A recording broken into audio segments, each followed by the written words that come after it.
On parle beaucoup de Bassirou Diomaye Faye, président du Sénégal, de sa voix, de son accent, de son charisme.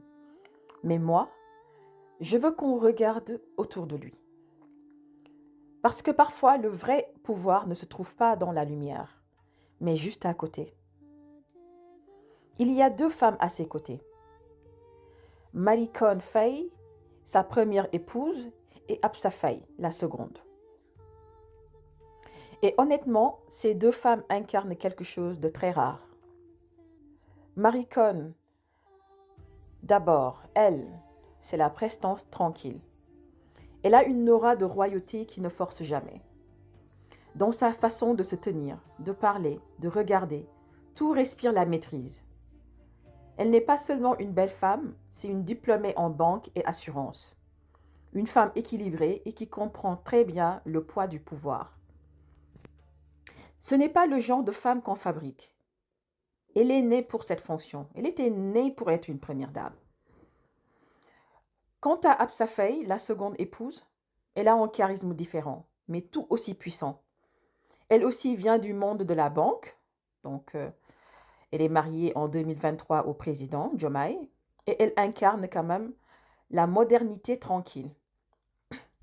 Elle est moins dans la démonstration, mais plus dans la présence. Elle adoucit la rigidité du protocole sans jamais se perdre. Et ça, c'est très important. Et tu vois, tout ça, ça révèle une chose. Et je veux bien que vous notiez ça.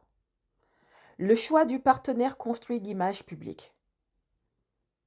Diomaye a beau manquer de charisme, il a quand même eu l'intelligence du choix de partenaire.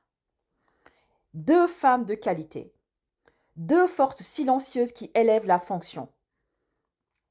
Parce qu'un homme visionnaire, ce n'est pas seulement celui qui parle bien ou agit fort. C'est celui qui sait s'entourer, surtout du bon équilibre féminin. Ces deux femmes ne rivalisent pas avec lui. Elles le renforcent. Leur élégance, leur calme, leur force discrète maintiennent la dignité de la présidence. Et dans un pays où la polygamie fait partie de la culture, on le sait bien, choisir deux femmes fortes, ce n'est pas un geste social, c'est un geste stratégique. En réalité, ce qu'elles incarnent, c'est une leçon de leadership.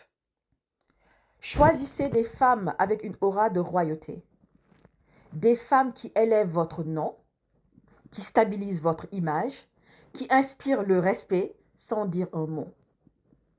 Parce qu'au fond, la réussite d'un homme ne se mesure pas juste qu'à son pouvoir, mais à la lumière de celle qui marche à ses côtés. Alors, dites-le moi en commentaire. Que pensez-vous de ces deux femmes?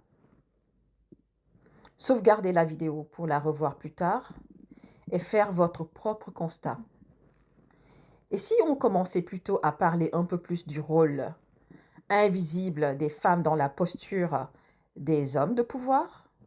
Dites-le moi en commentaire, comme ça je pourrais faire d'autres contenus similaires.